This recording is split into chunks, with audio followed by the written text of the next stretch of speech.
பார்த்துக் கொண்டிருக்கும் விழா நாயகன்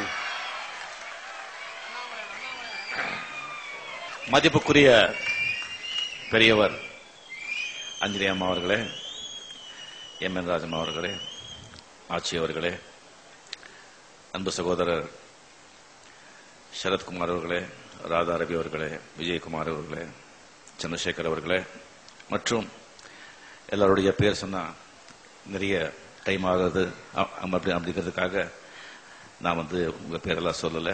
அப்படி சொன்னா ஏதாவது ஒன்று யாராவது பேர் விட்டு போனா அவங்க மனசு கஷ்டமாயிடும். இந்த ரொம்ப வித்தியாசமான ஒரு நிகழ்ச்சி. இதுல ஒரு நான் இந்த எப்பவுமே எந்த ஒரு நிகழ்ச்சி நடந்தாலும் அந்த டைம் கரெக்டா நான் போயிடுறேன். பட் இதுக்கு எனக்கே தெரியாம டைம் கரெக்டா போகணும்னு எனக்கு தோணலை. ஏன்னு சொன்னா இது ஒரு நம்ம குடும்ப நிகழ்ச்சி. நம்ம சகோதரிங்க தான் இங்க இருக்காங்க. கொஞ்சம் லேட்டா கூட போலாம் அப்படின்னு சொல்லி கொஞ்சம் லேட்டா வந்தேன். ஆகஸ்ட் 1979 இந்த கட்டடம் ஸ்டார்ட் ஆச்சு. அதுக்கு எம்ஜிஆர் சார் அப்போ சிஎம் இருந்தாரு. அப்போ அவர் தலைமை தாங்கி மறைந்த அமரர் சிவாஜி சார் அவர்கள் அசோக சக்கரவர்த்தி டிராமா கூட இங்க செஞ்சாங்க. நான் கொஞ்சம் ஏதோ ஷூட்டிங் முடிச்சுட்டு 79 நான் ஒரு ஸ்கூட்டர் எடுத்துக்கிட்டு வந்தேன். போலீஸ் உள்ள விடல. போலீஸுக்கு தெரியல என்ன இது யார் இது அப்படின்னு சொல்லிட்டு உள்ளே விடல எனக்கு. அதுக்கப்புறம் எல்லாம் கூப்பிட்டு எல்லா ஆர்டிஸ்ட் தான் இதுதான் ரஜினிகாந்த் அப்படின்னு சொல்லி இங்க வந்த பிறகு உள்ள கூட உட்கார்றதுக்கெல்லாம் இடம் கிடையாது. அங்க சைட்ல நின்றுகிட்டு அந்த டிராமா எல்லாத்தையும் பார்த்து நான் மகிழ்ந்தேன் 79 ஆகஸ்ட்ல. அதுக்கப்புறம் சில நேரங்கள் நிறைய பாட்டி 4-5 பாட்டிங்க நான் வந்திருந்தா கூட ஒரு கசப்பான ஒரு சம்பவங்கள், கசப்பான ஒரு நிகழ்ச்சிகள் தான் கலந்துக்கிற மாதிரி ஒரு அதிர்ஷ்டமாக நடந்தது. சோ இந்த மாதிரி ஒரு மகிழ்ச்சியான ஒரு நிகழ்ச்சியில இந்த ஒரு விழாவில் நான் கலந்து கொள்வது எனக்கு ரொம்ப ரொம்ப சந்தோஷம்.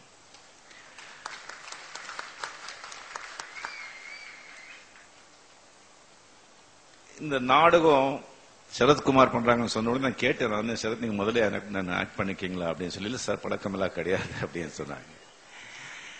ஒரு வாட்டி எஸ்.பி. முத்துராமன் யூனிட்ல வேலைக்காரன் நினைக்கிறேன், நானும் வி.கே.ஆர். சார் மற்றவங்களை ஆக்ட் பண்ணிட்டு இருந்தோம். ஒரு சீன்ல ஒரு கன்ஃபியூஷன் வந்தது. அப்போ பஞ்சு சார் ஊர்ல இல்லை. அப்ப நாமளே இம்ப்ரவைஸ் பண்ணிக்கிட்டு நானே பேசிட்டு இருந்த ஒரு சீனை ஒரு செட்டுக்கு பண்ணது. எஸ்.பி. முத்துராமன் சார் தெரியும், நீங்களே பேசிட்டு ஒரு முடிவுக்கு வாங்க அப்படின்னு சொல்லிட்டு அவர் உட்காந்துட்டாரு. நாம எல்லாம் பேசி பண்ண பிறகு அந்த சீன் முடிச்சிட்டோம். முடிச்ச பிறகு V K. Ramaswamy sir and S P. Muthuraman sir அங்க ஆர்கியூ பண்ணிட்டு இருக்காங்க. வி.கே. சார் சொல்லிட்டு இருக்காங்க, இல்ல நான் சொல்றேன் அதான் சொல்லி. எஸ்.பி.எம் சொல்றாங்க, இல்ல என்ன எனக்கு தெரியாதா கிடையாது அப்படின்னு.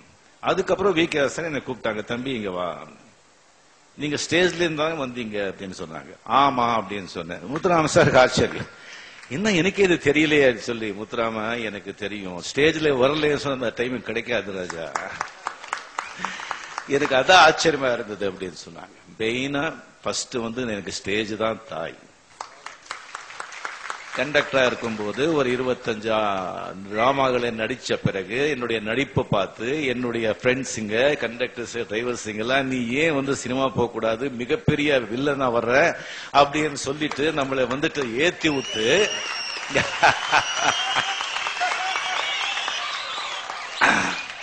அதுக்கப்புறம் நாம என்ன பண்றது, எதுக்கும் யாருக்கிட்டையும் போய் அப்படி நிக்குதுன்னு சொன்னா எனக்கு அது பிடிக்காது. நாம போய் என்னத்தை சொல்றது, அது நம்ம பாக்குறதுக்கு நல்லா இருப்போமா கிடையாது, ஒரு நல்ல மொழி அதெல்லாம் கிடையாது. எப்படி நாம போயிட்டு எந்த பேக்ரவுண்ட்ல போயிட்டு நான் சான்ஸ் கேட்குது, சார் நான் கண்டக்டர் பீஸ்ல சான்ஸ் கொடுங்கன்னு கொடுப்பாரா இல்லையா, நல்லா இருக்காது சொல்லும் போது தான் இன்ஸ்டிடியூட்ல சேர்ந்து ஒரு 2 இயர்ஸ் ஒரு சான்றிதழ், ஒரு பேக்ரவுண்ட் நமக்கு ஒரு இது இருக்கு நீங்க பாருங்க, இது நீங்க சான்ஸ் கொடுங்கிறதுக்கு ஒரு விசிட்டிங் கார்டு மாதிரி வச்சுங்களேன். அதுக்காக நான் இன்ஸ்டிடியூட்ல கத்துக்கிட்டு வந்த பிறகு அப்போ கூட அந்த டிராமா இது போகல. அது அப்படியே நம்ம சேஞ்ச் பண்ணதே கேபி சார் தான்.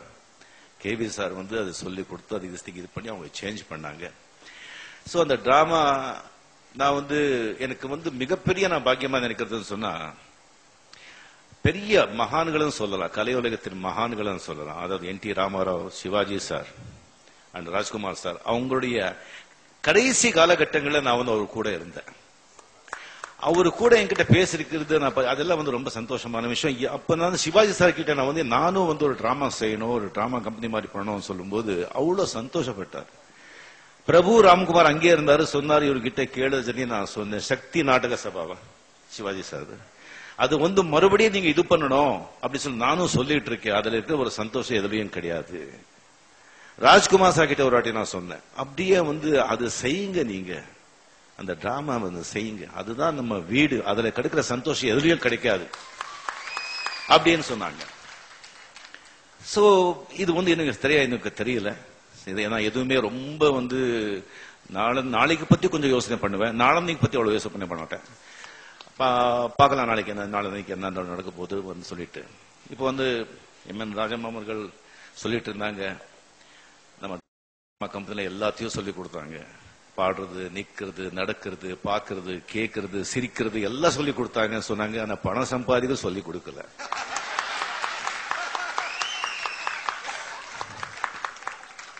என்ன செய்யறது? அது வந்து அந்த கலைஞர்களுக்கு வந்து அதோட தலைவலி அது, அவ்வளவுதான். பணம் சம்பாதிக்க கலைஞனுக்கு தெரியாது, அப்படி சம்பாதிச்சா கூட அதை காப்பாத்திக்க தெரியாது. பொழுதுபோக்கா ஆரம்பிச்சு அதே வந்து பொழைப்பா மாறுது. ரெண்டே விஷயம்தான், ஒன்னு விளையாட்டு, இன்னொன்னு கலை. பொழுதுபோக்கா ஆரம்பிக்கிறது விளையாட்டு, அப்புறம் அதே பொழைப்பா மாறிடுறது. கலையும் அப்படிதான், டான்ஸ் ஆகட்டும், ஆக்டிங் ஆகட்டும், மியூசிக் ஆகட்டும், ரசிச்சு அதே பொழைப்பாயிடுறது. அந்த பொழைப்பு நல்லா இருந்தா ஓகே, இல்லைன்னு சொன்னா பொழைப்பு நாய்ப்பாயிடும். இந்த பொழைப்புல இருக்கிறவங்களுக்கு வந்து பணம் இருந்தா பொழுது போயிடும், பணம் இல்லைன்னா பொழுது விடிஞ்சாலே கஷ்டம்.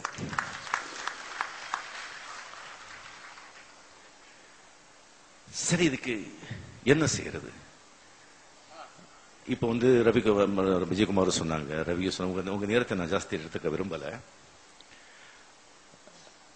ரவி சொன்னாங்க, அதுக்கு நான் இன்னொரு சொல்றேன். மனோரமா சொன்னாங்க, ஆட்சி இவ்வளவு பார்க்கும்போது ரொம்ப கஷ்டமா இருக்கு, வயசு இந்த ஆகக்கூடாது அப்படின்னு சொல்லி. எப்படி ஆச்சு? அது காலத்தின் கட்டாயம், இயற்கை. உடம்புக்கு வயசாகிறது வந்து யாரும் தடுக்க முடியாது, ஆனா மனசுக்கு வயசாகாம நாம தடுக்கலாம். உங்களை மாதிரி மனசுல வந்து வயசாகாம தடுத்தா நம்ம டெஃபினெட்லி நல்லா இருப்போம் சொல்லி எனக்கு ஒரு நம்பிக்கை. அண்ட் டெஃபினெட்லி ரவி அவர் சொன்னாரு, சரத்குமார் அவங்க சொன்னாங்க, நான் டெஃபினெட்லி உங்க பணம் நான் எல்லாம் எது செய்யறதுக்கும் நான் ரெடியா இருக்கேன். அண்ட் எந்த விழாவுக்கு அந்த இதுக்கு வந்து யாரையும் கட்டாயப்படுத்த கூடாதுங்கிறது உங்களுக்கே தெரியும், நான் சொல்ல வேண்டிய அவசியம் இல்லை. டெஃபினெட்லி நேரம் இருந்தா ஐயா எது செஞ்சாலும் முழு மனசோட செய்யணும், முழு மனசோட இது செய்யணும். அண்ட் ஒன்னு வந்து நான் சொல்றேன், ரவி சார் அவர்களே, விஜயகுமார் அவர்களே, சரத்குமார் அவர்களே, ஆட்சி அவர்களே, இது டி நகர். டி நகர்ல வந்து 2.5 கிரவுண்ட் இருந்தாலே மாசத்துல பல லட்சங்க சம்பாதிக்கிற மாதிரி செய்யலாம். இது டி நகர் இந்த மாதிரி ஸ்பாட்ல 1 ஏக்கர் 18 ஏக்கர் வந்து 18 கிரவுண்ட் லேண்ட் இருக்கு. இத வந்து நம்ம கரெக்டா யூஸ் பண்ணிக்கலன்னு சொன்னா தங்கத்தட்டுல தேங்காய் விற்கிற மாதிரி ஆயிடும். தங்கத்தட்டுல தேங்காய் யாராவது விற்கிறாங்களா? தங்கத்தட்டுல தேங்காய் வித்தமா புத்திசாலியா? சோ தங்கத்தட்டு நிலம் வச்சிட்டு இருக்கீங்க, கவர்மெண்டே உங்களது.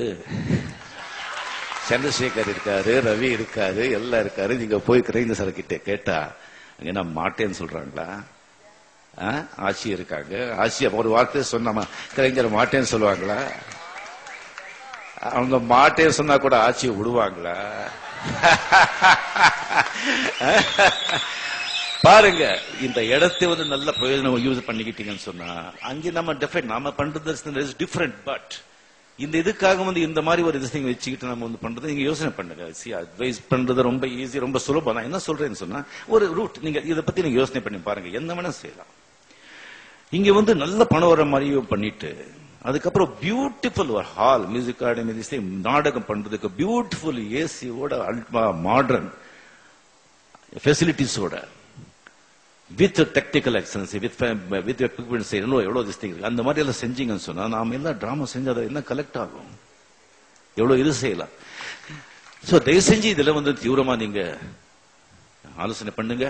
அண்ட் டெஃபினெட்லி இந்த நடிகர் சங்கம் எவ்வளவு பெரிய பிளேஸ் இதாவதுக்கு எம்ஜிஆர், சிவாஜி, ஆச்சி அம்மா, அஞ்சலி அம்மா அவங்க திஸ்திங்கெல்லாம் கஷ்டப்பட்டது அவங்க உருவாக்குனதுல எந்த சந்தேகமும் கிடையாது. அண்ட் அந்த கடன் டயத்துல அதை அடைக்கிறதுக்கு பாடுபட்ட விஜயகாந்த், ராதா ரவி, சரத்குமார் அவங்களுடைய உழைப்பை நான் யாராலையும் மறுக்க முடியாது, மறக்கவும் கூடாது. நன்றி கடன் அது எப்பவுமே ஞாபகப்படுத்திக்கணும் எல்லாருமே இன் ஃபியூச்சர்ல ஆல்சோ. சோ இந்த மாதிரி ஒரு நல்ல வாய்ப்பு கொடுத்ததுக்கு நான் மகிழ்ந்து நன்றி சொல்லி, ஏதாவது நான் தப்பா பேசியிருந்தா யாருடைய மனசாவது புண்படுத்த மாதிரி பேசியிருந்தா தயவு செஞ்சு மன்னிச்சிருக்கேன்னு சொல்லி கேட்டு விடைபெறுகிறேன். நன்றி, வணக்கம்.